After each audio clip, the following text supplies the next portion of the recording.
Hey foodies, it's Crystal. Welcome back to my Gadget Kitchen. Today I'm going to show you how to make air fryer French toast, and I'll be using the Ninja Foodi.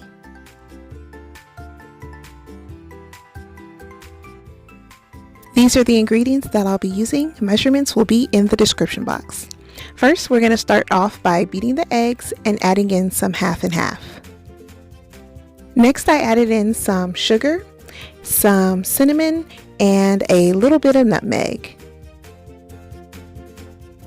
Finally, I added in some vanilla. Now it was time to take the Texas toast and make sure it was coated on both sides with the batter, and I just set it to the side on a cookie sheet. Then it was time to place it in the Foodi. Now you can only get 2 whole pieces in there. You can get 3 if you cut one in half.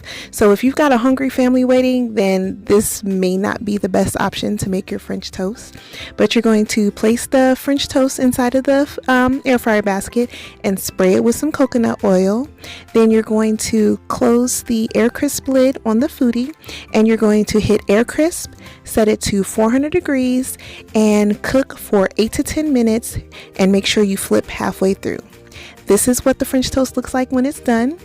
Cut it into triangles, dust it with powdered sugar, add some maple syrup, and you're good to go. You know the routine. If you like this video, give me a thumbs up. If you're not yet subscribed, click that button, tap that bell, and as always, thanks so much for watching, and remember, get out of that drive-thru, get into the kitchen. Bye!